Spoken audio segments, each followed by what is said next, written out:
Hello, everyone.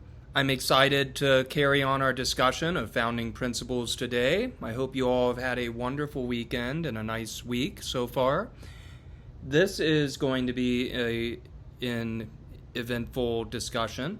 We're going to look at the principles of the Anti-Federalists, as well as the Articles of Confederation, whose model of government they are in many respects defending.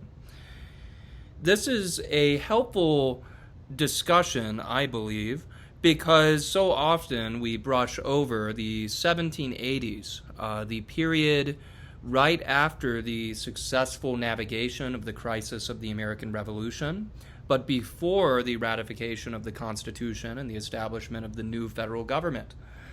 We sometimes disparage it as the critical period, which is a term invented by the famous New England historian John Fiske in the 19th century to refer to the American Republic in the years of the Articles of Confederation.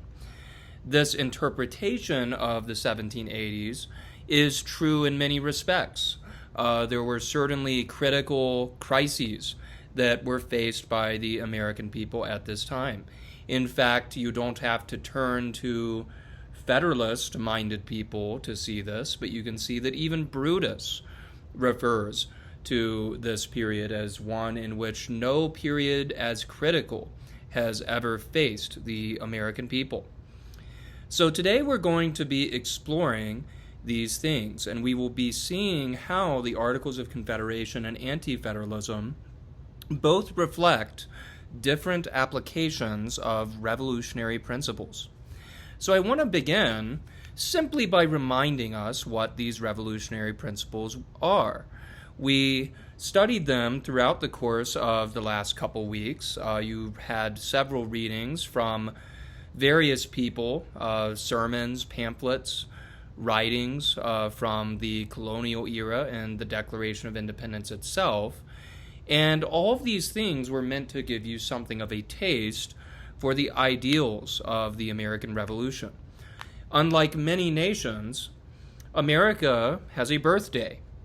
When you think about it, Great Britain, France, these other nations, they have been around for so long that the moment of their founding is in some respects lost to us. There's a kind of almost a mystical aspect of their history where to be French has meant something for so long that they don't have just one single moment to turn to because their people has been shaped by so many moments over such a long period of time. America is not like that. We have a birthday, and our birthday is also one with a direct connection to political philosophy. The Declaration of Independence is not simply a practically minded document that expresses the immediate problems of the 1770s, but in fact it provides a window into the political philosophy of the revolutionaries. As Thomas Jefferson himself admitted in a letter that he wrote to his friend Richard Henry Lee, he said the Declaration of Independence was intended to be an expression of the American mind. And so I want to make sure we understand the Declaration of Independence's philosophy, because this will help us to see the larger debate between the Anti-Federalists and Federalists as one that is basically about the best way of applying revolutionary principles of liberty and republicanism. So, the philosophy of the Declaration. You recall the famous line, all men are created equal. They are endowed by their Creator with certain unalienable rights, among these life, liberty, and the pursuit of happiness. This famous start to the Declaration of Independence is a helpful restatement of the colonial ideas about liberty that we studied last week when we looked at Thomas Gordon. All men are naturally free and equal in a state of nature. This state of nature is a condition where man lives without the restraints imposed by a political government.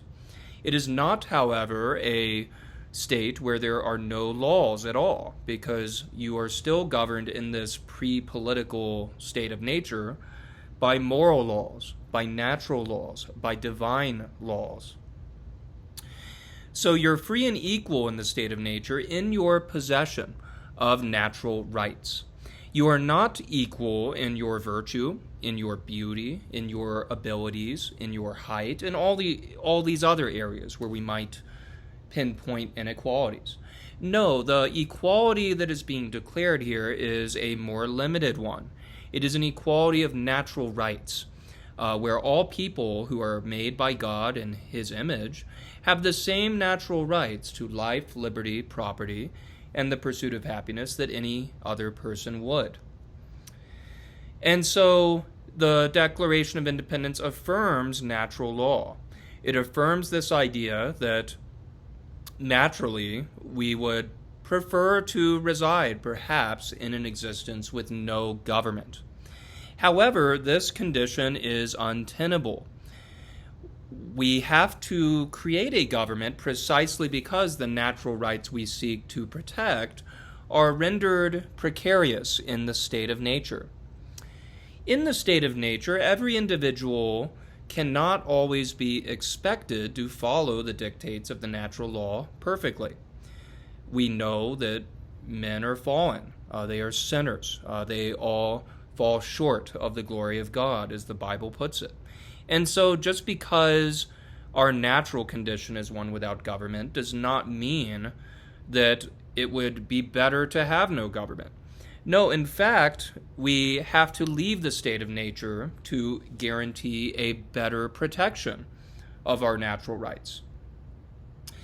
So, just again to better illustrate this, in the state of nature, there's no government.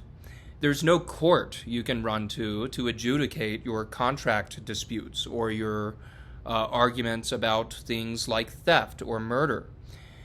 And so the problem that arises is individuals are self-interested. Individuals cannot necessarily be trusted to be good judges, juries, and executioners in cases that involve themselves. We all have our own partialities. We all have our own biases that might taint our execution of the dictates of justice. And so in the state of nature with no government, you might see an instance where theft arises, and you are the aggrieved party. And what do? Well, you kill the guy and take all of his stuff and then some. This is not just. This is not a proper execution of the law. And so the state of nature is an untenable condition. In order to secure our natural rights, we have to create a government. We have to preserve as much freedom as possible, but we also need a government to adjudicate these kinds of disputes that arise under the natural law. But because government has this limited purpose of protecting our natural rights to life, liberty, property, and the pursuit of happiness, it has to emerge in a process of consent. Just government, as the Declaration says, rests upon the consent of the governed. This is because in a social contract, you part with your natural freedom and equality and consent to create a government to protect those rights. And you do this with the expectation that the government will basically leave you be and protect rights and do nothing less or do nothing else.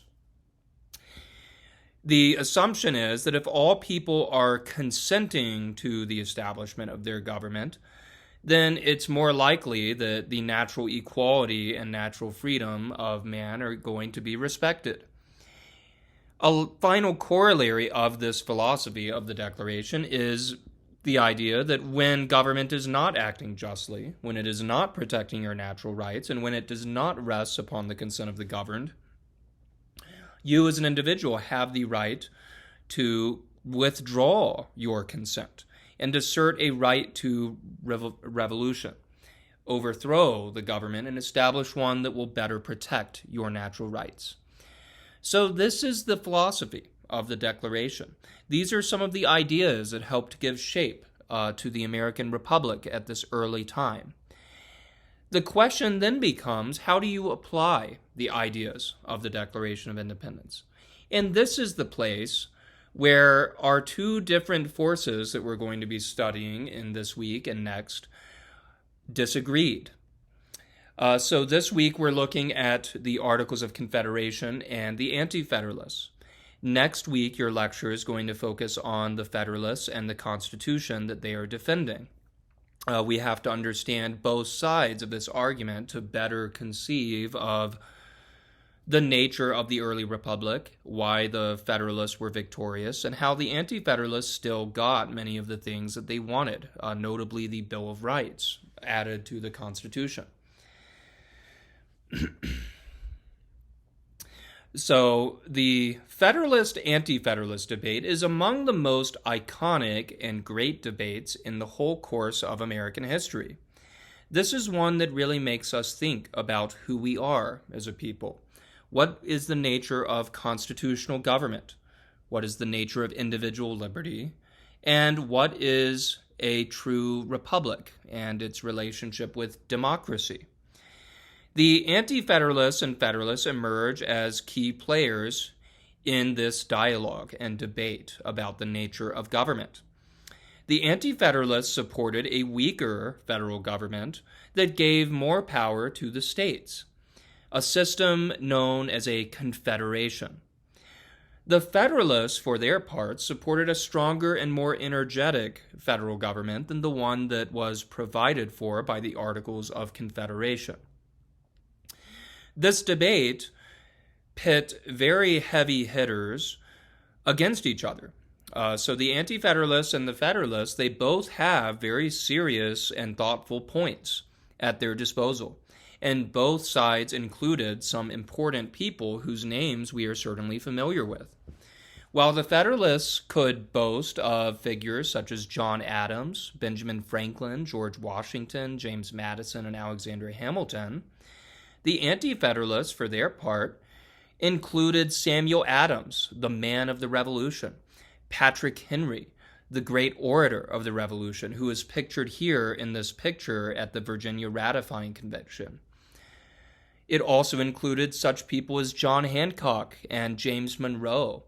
Arguably, Thomas Jefferson is among the number of Anti-Federalists, though he himself is hard to pin down, because while he said he agreed with many Anti-Federalist criticisms of the Constitution, nonetheless he also recognized the Articles of Confederation needed to be improved upon, and he liked several features of the new Constitution.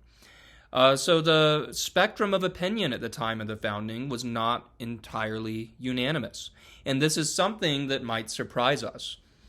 After all, when we speak of the founding, we speak of it as the founding. We don't speak of it as multiple foundings. We assume that there was a kind of broad agreement between all the founders, and they didn't really disagree about anything.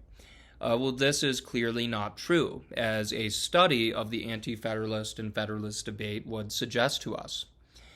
However, there is still truth to the idea that there is a broad consensus at the time of the founding, and I want us to understand this.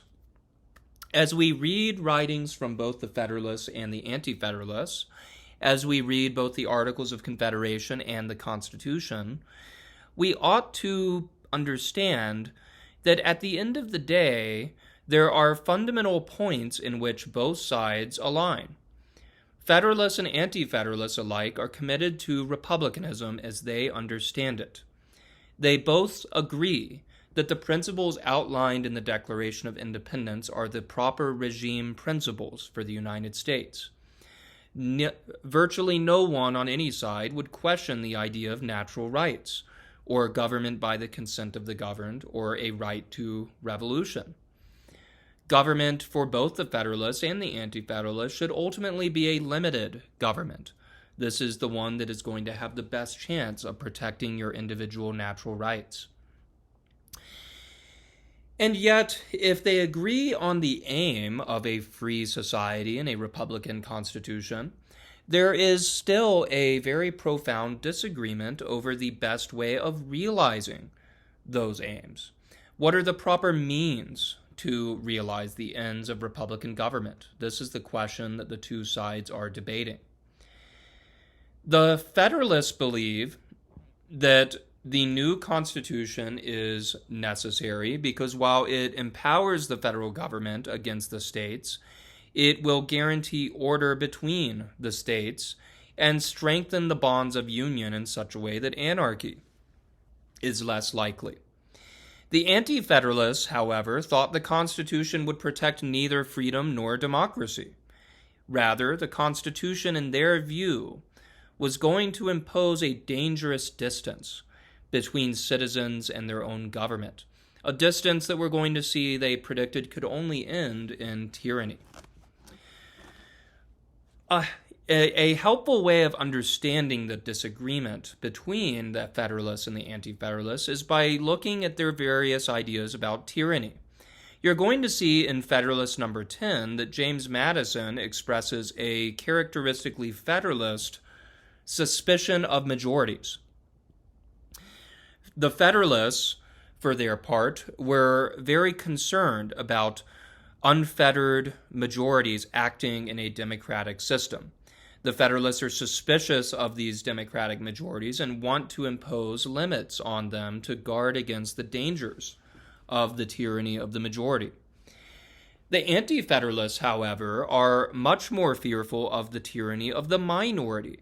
They believe that these checks and balances and these filters on democracy that the Federalists are arguing for, so think, for example, of things like the Supreme Court and the Senate, checks and balances, these sorts of institutions that make it harder for a pure majority to get its way with things. The Anti-Federalists would say this is going to create a dangerous aristocracy. It's going to create a tyrannical minority of elites who govern over the people and have no sympathy for them or any affection for them. And so while the Federalists are very suspicious of pure majorities and want to limit them through the checks and balances of the Constitution, Anti-Federalists are champions of a much more populist and majority rule-based form of government. Their approach resembles something along the lines of a pure democracy. And so the Anti-Federalists, unlike many people at the time of the founding, would probably not be too hung up with the language of democracy. They were aware of the dangers of democratic government, to be sure, but nonetheless, they were much more interested in allowing majorities to act, and so they are skeptical of the checks and balances of the Constitution for that reason. Related to all this is a disagreement over the role of the states in the Union. The Anti-Federalists and the Federalists disagree about states' rights, with the Anti-Federalists being champions of the rights of the states, and the Federalists wanting to rein in the power of the states and invest more power in a strong central government. This is a critical disagreement. States' rights is an important idea that goes all the way back to the founding, and among the greatest expositors of this principle were the Anti-Federalists. And so we would be totally incorrect if we tried to say that the South, for example, this is a common talking point we sometimes hear, the South invented the idea of states' rights to defend slavery in the 1850s, leading to the Civil War in 1860. This is totally incorrect. The Anti-Federalists had no love of slavery. Many of them were from northern free states, such as New York. Brutus is a New Yorker, New York Anti-Federalist. And yet, while the Anti-Federalists had no ultimate love of slavery, they were still very devoted believers in states' rights, who argued that a Bill of Rights added to the Constitution would be a great way to guarantee that states' rights would be protected. But I want us to see that the argument over states' rights is not simply a kind of procedural argument about what is most useful, right? Sometimes we hear states' rights depicted in these terms. Louis Brandeis, a Supreme Court justice, he famously said that states' rights were helpful because states can be laboratories of democracy. They can experiment and do different things. And we can sort of see as a nation what works by looking at the different ways the states are doing things. Now, I wouldn't say there's no truth to that, but for the Anti-Federalist, states' rights is far more than just a pragmatic kind of consideration. No, states' rights is based upon a profound and devoted understanding of republicanism. The Anti-Federalists believe that politics has to be small in its scale for individuals to live a life that is truly political. For you as a citizen to feel that your voice matters and makes a difference, politics has to be close to you. The government is best that is closest to the governed. And so states' rights are instrumental in that purpose. The Anti-Federalists emphasize the importance of virtue in a republic. This brings to mind the reading from last week from Gad Hitchcock. We see there that many of the revolutionaries were profoundly interested in the question of the kind of character that a republic needed. The Anti-Federalists are no less interested in the importance of character and virtue in a republic. And to them, a small republic in which the states were the primary integers rather than a large nation, a small republic would generate those habits of freedom and independence and citizenship that would make a republic work. And so we're going to understand all these things. I want to start by looking at the Articles of Confederation, because the Articles of Confederation are the background and the context for both the Federalist and the Anti-Federalist arguments. It was the Articles of Confederation whose perceived failures were what led to the drafting and the ratification of the Constitution in the first place. The Articles of Confederation are often not even read because we are so often inclined to just dismiss them as a failure. But I want us to come away from this lecture understanding the significance of the Articles of Confederation at the level of ideas, as well as its significance in the way that it speaks to certain Republican currents that are later expressed by the Anti-Federalists, and I am willing to bet many of you all. We're going to see that some of the assumptions of the Articles of Confederation about democracy and republicanism are assumptions that many Americans would undoubtedly share. And so, what were the Articles of Confederation? Well, they were America's first attempt at a written constitution for the whole Union. After the Declaration of Independence, all of the states went to work writing their own state constitutions. But they hadn't really done the work of creating a government for the whole Union. In fact, this was an idea that was fiercely resisted at the time of the Revolution. The Continental Congress was full of delegates who often valued their state loyalty more than their national loyalty, and they weren't interested in changing that. This was altogether fitting and proper, because during the American Revolution, you have to recall that most Americans looked primarily to their colonial legislatures to defend their liberty from Great Britain. The Stamp Act crisis was about taxation without representation, as many of us know. But Americans expected to be represented not by an American national government, but instead by their local and colonial legislatures. Throughout the Revolution, colonists consistently declared that only the state governments possessed the legal authority to impose taxes upon them, not the king. The Americans believed that the Stamp Act, the Townshend Acts, and the Declaratory Act that gave rise to the independence movement, these vicious British acts, they were not really at bottom about stamps or tea. They were about the question of slavery versus freedom. These were acts that were intended to enslave the American people by abolishing their local legislatures, which had always been the primary way that ordinary citizens in the colonies had ruled themselves. And so to the Americans who fought in the American Revolution, Great Britain's system represented something like the opposite of what a republican system needed to look like. Britain represented elitist rule by a powerful central government, where rulers ruled not for the good of their own people, but to serve their own corrupt goals. The British system required a heavy-handed executive power, and it was a government that was based on the lowest motives of human nature, force and fear. It was not a government based upon free consent or upon trust, friendship, or affection.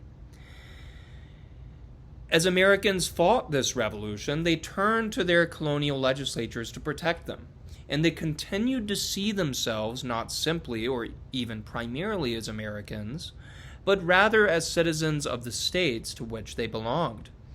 If you lived in Massachusetts, you saw yourself as a New Englander. If you lived in Virginia, you saw yourself as a Virginian. If you lived in South or North Carolina, you saw yourself as a Carolinian. For much of the colonial era, the state communities were radically different in their religious traditions, their customs, their habits of thought, and their overarching cultures. Many of these states often did not get along very well, as you can imagine. And so Americans believed in their states, and they were concerned about Britain's heavy-handed attacks on their colonial legislatures precisely because they believed in the right of their colony and then later state to rule itself. At the end of the Declaration of Independence, we can see that the colonies are declared to be free and independent states that are analogous to nations, with the power to declare war, to levy taxes, and, as the Declaration puts it, do all those things which independent states are and of right ought to do. And yet the very spirit of cooperation that pervaded the revolution, as Americans on all sides of the conflict were forced to work together, meant that Americans were starting to see themselves as something of a united people. After the Intolerable Acts sought to bring Boston and Massachusetts to its knees, Patrick Henry in Virginia, which was a state that you might not think would be that sympathetic to the plight of a New England northern state, Patrick Henry of the South said, "I am no longer a Virginian, I am an American." And so, even at this time, there was a tension between our membership in our state community and our membership in an American national community. This tension is one of the great reasons for the division between the Federalists and the Anti-Federalists. While the Federalists emphasize our national character, it is the Anti-Federalists who prioritize the state communities and the rights of the states. While there is some nuance here, in that many of the Federalists still believed in a prominent role for the states, just as many Anti-Federalists still believed in some role for a national government, there is definitely a difference of emphasis here, rooted in this revolutionary experience. And so I mentioned earlier that when the Americans designed the Articles of Confederation, they were trying to come up with a system that would be a Republican alternative to the British system, so full of vices. And so it was a first attempt, and so we should consider many of its failures in that light. It was created in a very fast sort of way in the midst of the revolutionary crisis, and it was not based upon the lengthy deliberative process that the Constitution was. And yet the Articles of Confederation still include several elements that can be seen as core Republican principles. States' rights and limited government are right at the forefront of the Articles, especially a limited executive power. In fact, the Articles of Confederation created such a limited kind of federal government that the government had no power to enforce any laws that it passed. And so, how did this happen? What did this mean? Where did these ideas come from? Well, the Articles of Confederation starts by showing us that it is held together not by those low motives of force and fear, but instead by friendship, trust, and affection between the states. This is a government that is said to be a league of friendship. Note that. That's a very important phrase in the Articles. This explains why the Congress did not have the seemingly obvious power to coerce the states into doing things. The idea was that if Congress is coercing the states all the time, then it ceases to be a league of friendship, and it rather becomes a national government held together simply by force and fear. This idea of friendship that rests at the heart of the Articles also explains other core elements of its design. Notice that in the Articles of Confederation, the states enjoy an equality with one another in the Congress. Every single state has one single vote, whether it's a large state or a big state. So New York and Virginia have the same amount of voting power in the Congress as the small states of Rhode Island or Delaware would. There is also a unanimous consent requirement for amending the Articles. So even if you had 12 states all say, we gotta amend the Articles of Confederation so that Congress has more power to carry on the duties of the Union, as long as one single state decides to block activity, well, they can do that. In fact, this happened all the time. Rhode Island was often blocking the Congress from ratifying amendments. So these different elements are based upon this idea of friendship between the states. The equality between the states is something that we might not see as being that important. After all, it makes some instinctive sense in a republic where a majority ought to rule to allow the big states to get more and the small states to get less. But the people who founded the Articles of Confederation did not think that way. They believed that if the federal government was really going to be based upon friendship, then every state's voice needed to matter equally. No one state should be seen as any more important than any other, whether it's New York or Virginia or Rhode Island or Delaware. Every state's voice matters. Just because a state is small does not mean that it does not have a way of life that is worth protecting. The small states, too, cherished their identities and their cultures, and they saw them as equally valuable with those of the larger states.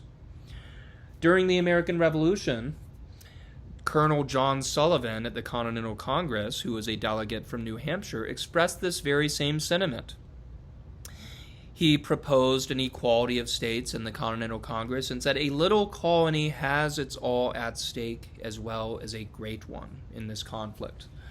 So just think of that. A little colony has its all at stake as well as a great one. And so most Americans agreed with Sullivan, and they agreed with the Continental Congress when they allowed that the states would vote as states, with each state getting one vote. And so this idea led to the ratification of the Declaration of Independence, voted for by the Continental Congress, and it was later embedded into the fabric of the Articles of Confederation, the equality between the states. This is a way of protecting the rights of the states against the incursions by a powerful central federal government. And lest you think that this only matters for the affairs of that time, because the Articles are scrapped and lost to us, well, consider for a moment the design of our Senate. The design of the American Senate also includes this equality between the states. And so we see that even the Constitution, which threw out so much of the Articles, nonetheless accepted that in one body of the legislature, the states have to be represented on an equality with one another. And this leads to California being represented with the same amount of voting power in the Senate as a small state like Hawaii or Rhode Island or Wyoming has. And so this idea impacts the way our government works today. And so another part of the Articles of Confederation that's very important to understand is its emphasis on democratic government. The Articles of Confederation is closer to a pure democracy than the government created by the Constitution. Unlike the Constitution, there are no real checks and balances that prevent any concentrated power in the legislature. In fact, the Articles has a nearly non-existent executive branch. So there's no president who can veto anything. There's a unicameral legislature, so a one-house legislature. So you don't have a Senate that can block the House of Representatives and vice versa. And there's no independent judiciary. And so the Articles of Confederation created a system in which the legislature, at least on paper, had all the power. It could have very easily become something of a tyranny of the legislature, were it not for the fact that Congress had no real power to enforce any of its laws, as well as the fact that it left most policies to the states. This becomes important to consider later on, because one justification that the framers of the Constitution had for scrapping the Articles was they said, well, as soon as we give Congress, so if we simply reform the Articles to give Congress more power, well, we would run into this problem where all of a sudden the Congress has all this power and there's no checks and balances to prevent it from absorbing too much power. And so the Constitution scraps a lot of the Articles of Confederation just because it understands that if we're going to create a stronger government, well, we got to have some checks and balances here. Some other interesting provisions of the Articles of Confederation that help us understand something of its democratic spirit are its provisions for annual elections for all congressmen, recalls of officers, and rotation in office. What are these things? Well, an annual election for Congress means that your congressman would have to run for re-election every single year. So many of us complain about election year coming up every 4 years. Well, just imagine how much worse the problem would be if we looked forward to election year every year. This is kind of what the Anti-Federalists would have liked, because they wanted to see congressmen always be on their toes. They wanted to see congressmen always be close to the people that they're supposed to represent. And annual elections are one way you can guarantee that the people are still close to them. Recalls of legislatures is connected to this emphasis on democratic accountability. What this means is that congressmen could be recalled by their state legislatures, even if their term had not ended yet, so long as the people feel that the congressman is not adequately representing the community. And so you always have the risk, even once you're elected, of the people bringing you back because they don't think you're doing a good job. And lastly, the Articles of Confederation includes a provision for rotation in office. This is very similar to what we today would refer to as term limits for congressmen. So note this. This is an idea that is still with us today. Many Americans long for term limits in the Congress. Well, this is something of this reflects the spirit of the Articles of Confederation and the Anti-Federalists who defend the Articles.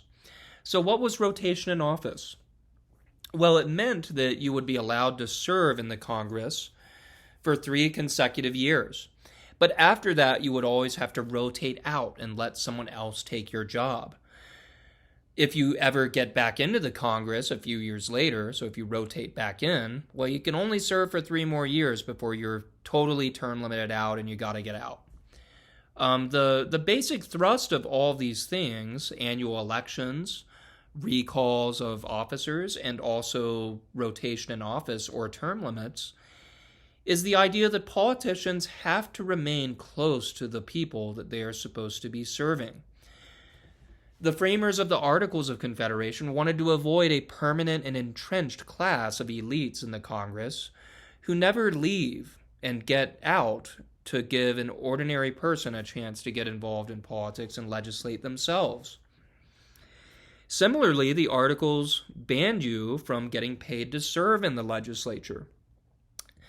They wanted members of Congress to serve out of a spirit of patriotism and a love for their community, not simply a desire to get money for themselves. Politics should be about public service, and their view was that you should be honored to sacrifice your time and money for your community without receiving any compensation. The Articles of Confederation therefore offers a very high-minded and idealistic way of thinking about republicanism.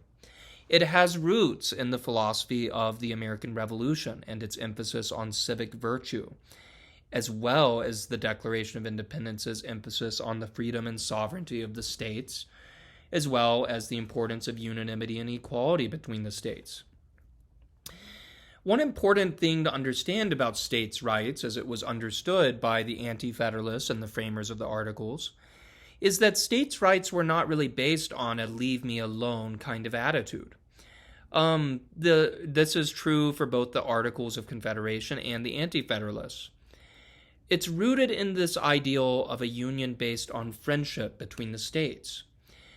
The idea of states' rights harkens back to the understanding that we should have a kind of mutual respect for one another who reside in the different communities that make up America.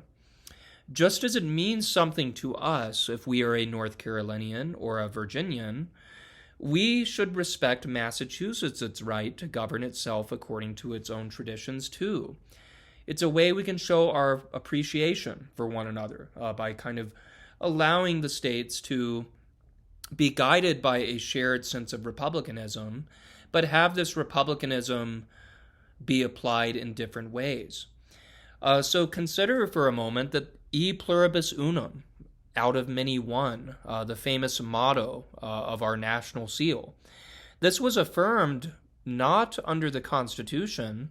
This was the national motto inscribed during the years of the Articles of Confederation. The original intention of e pluribus unum, out of many one, referred not to diversity or multiculturalism as we often hear it used today. Rather, it was based upon the idea of many states, all their own distinctive communities with distinct traditions, cultures, and habits, coming together into one common republic. And so one republic out of many communities, a union based on friendship rather than fear. These are the elements of the Articles of Confederation that are important to understand. But unfortunately, despite its high-mindedness, or perhaps because of its high-mindedness, as some critics of the Articles would say, the Articles certainly experienced major problems that led to the push for the new Constitution. Because the government under the Articles could not tax its citizens, and it had to ask the states for money, many states just decided not to pay anything at all, making it virtually impossible for the government to get enough revenues. States were imposing trade barriers on one another, leading to conflict and threats of violence between the states.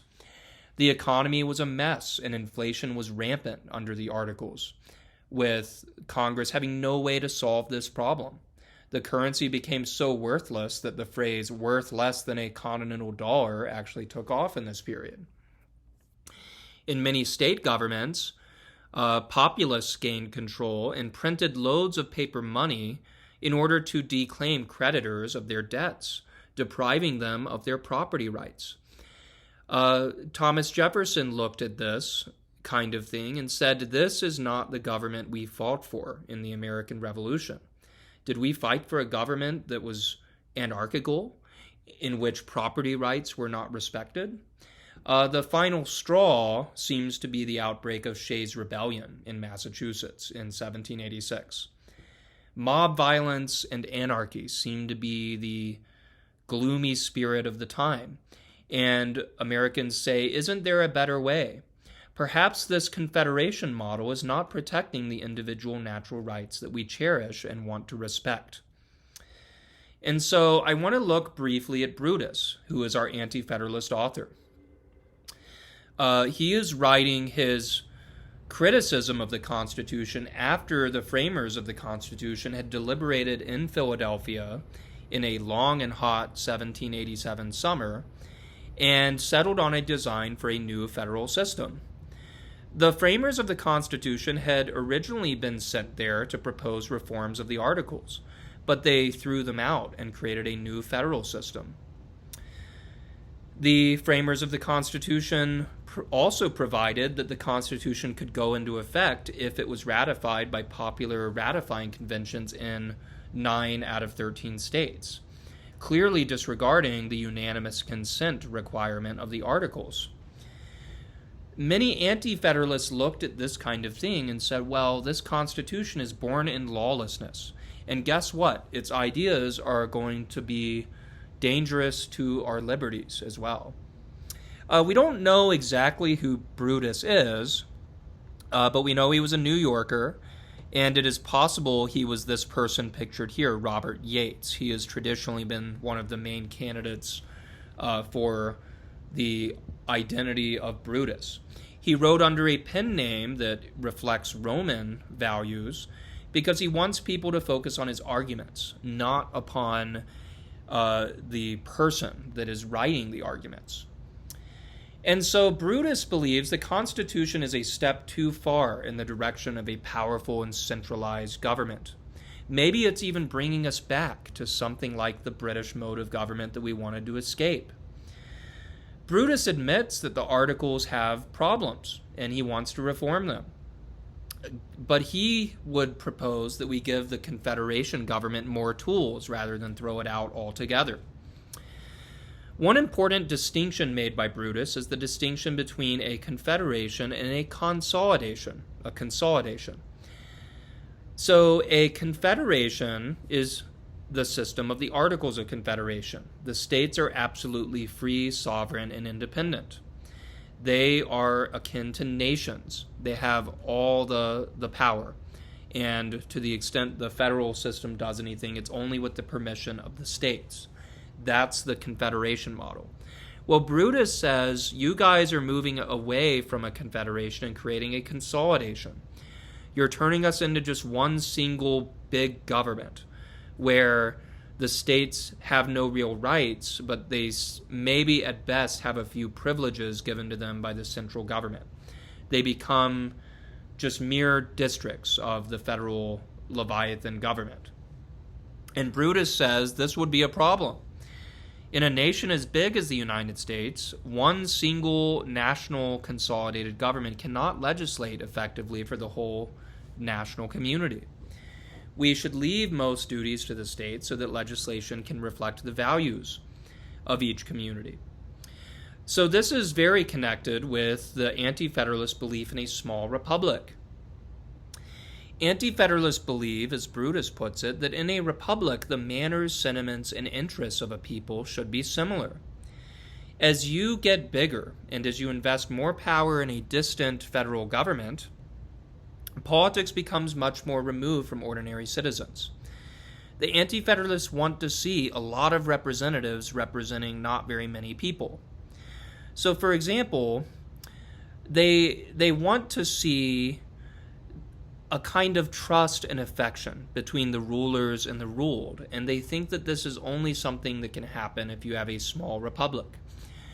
So think, for example, of the state of New Hampshire today. This is a good example. They have a very anti-federal style system because they have a lot of representatives in their state legislature, but it's a very small state. They have something like 400 or 500, if I recall correctly, representatives in the state legislature. And what this amounts to is you have a representative for every couple thousand or 3,000 people or something. So think about the meaning of this, the implication of this. If you're a citizen in this part of the country, in New Hampshire, it's very possible that your state legislator, the person who legislates for you in your state government, is someone who goes to your neighborhood barbecue. He may be someone who attended your daughter's baseball game. He comes from your community and he belongs to you. He's someone that knows who you are. He's not some distant elite living in Washington that never mingles with the people, but he's one of the people. This is the kind of system the Anti-Federalists believe in, because they think that a republic rests upon this kind of trust and affection between representatives and represented, between rulers and ruled. They think that if you get really big, all of a sudden that friendship and trust breaks down. And so keeping the republic small by preserving states' rights in our system, it's a means of gluing together the citizens with their representatives. It's a means of facilitating that kind of spirit of trust and harmony between them. You're a lot more likely to trust your representative if you know he's your neighbor and he comes from your community because you feel he cares about you and you care about him. The Anti-Federalists want to keep that kind of thing going, and they're worried that the tendency of the Constitution towards a large republic is something that might break that down. Brutus also criticizes some other things about the Constitution. He worries that several clauses of the Constitution, such as the Supremacy Clause, the Necessary and Proper Clause, and the General Welfare Clause, will basically amount to a blank check clause for the federal government to do anything it wants without the states being able to stop them. Well, the states can't stop them because the Supremacy Clause says the federal government is supreme. And if the federal government wants to say, hey, we think it's necessary and proper to dissolve the state of Rhode Island and fuse it into Massachusetts, well, they can do it because it's necessary and proper, or perhaps it's a general welfare. Thinking more dangerously here, the federal government could potentially say, we want to have state atheism. National atheism is the established religion, shutting down the state's abilities to promote and protect religion in the way that they see fit. And Brutus would say, well, there's nothing to stop them from doing that because those clauses are going to lend themselves to looseness of construction and abuses of power. This is something that foreshadows Brutus's emphasis on a Bill of Rights. He doesn't mention that phrase explicitly in Brutus number 1.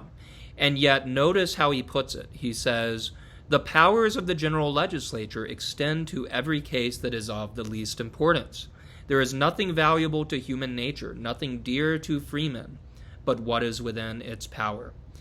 And so you have these vague clauses that can be abused, and you also do not have a Bill of Rights saying the federal government cannot establish a religion, or it cannot violate the sovereign rights of the states. And so this anticipates the Anti-Federalist belief in a Bill of Rights as something that needs to be added to the Constitution to limit government. Another interesting point of Brutus's is the design of the judiciary. He predicts the Supreme Court will become an agent of tyranny. He thinks that the powers invested in this body are going to be unaccountable, and that there are not enough powers given to the Congress to ultimately control the judiciary and keep it from abusing the rights of the people. And so, as you can see from all of this, the Anti-Federalists could be seen as remarkably prescient about some of the dangers America could fall into. Today, our government looks a lot more like a consolidated government than like a confederal government. And many of the problems that have come with that, such as this increasing distance between ordinary people and their representatives in the Congress, they're predictions the Anti-Federalists made. And so I hope you come away with an appreciation for some of their insights. For the Anti-Federalists, the purpose of government was indeed to protect individual natural rights. But they felt that no government could really do this if a people shared nothing in common with one another. This is an insight about government that I think the Anti-Federalists and the articles really are helpful with. Perhaps it is true that a healthy nation is glued together not by force and fear, but by friendship and affection, by bonds of trust and sentiment. Perhaps these are the things that make for a happy nation.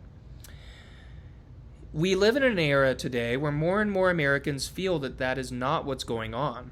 In fact, they feel that there is an increasing distance between the lives they live and the lives that their politicians live.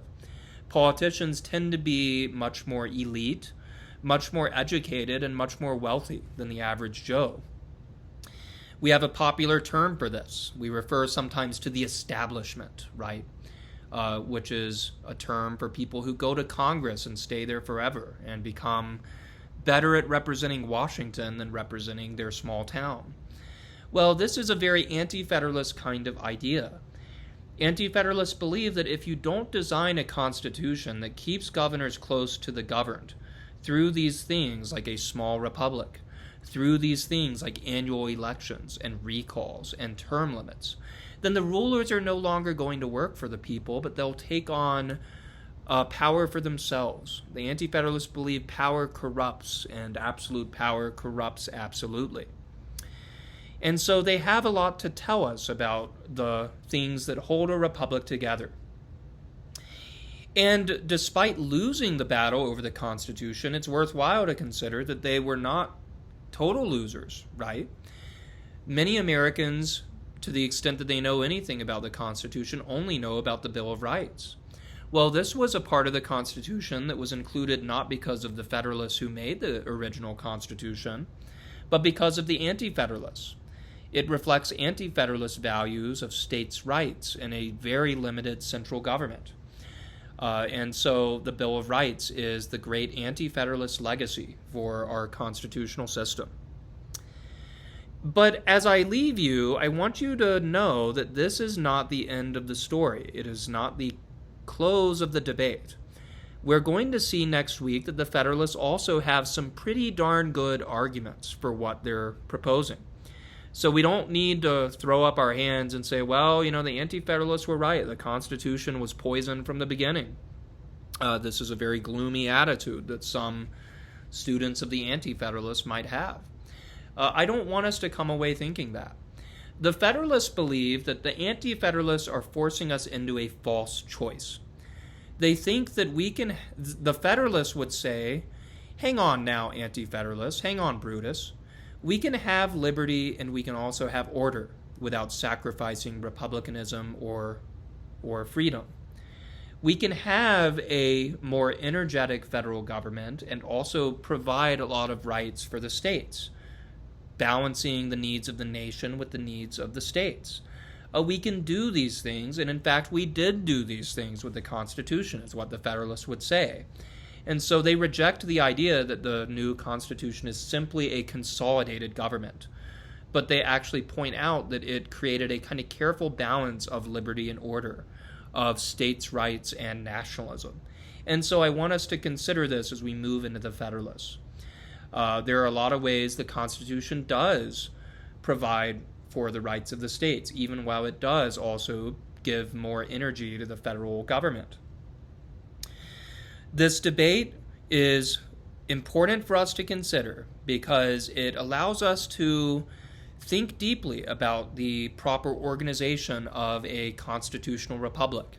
And I think it should also give us a greater respect for the people at the time of the founding, Anti-Federalist and Federalist alike, who recognized the many ways that a republic could fall into tyranny, even pointing out that a constitutional system that did not promote a trust and friendship between the people of a nation, that would ultimately be the thing that would do in a republic. So threats to tyranny, the threat of tyranny sometimes emerges from a decline in the character of the people. This is a great Anti-Federalist insight for us to consider today. Thank you guys. I hope you enjoyed this lecture. Bye-bye.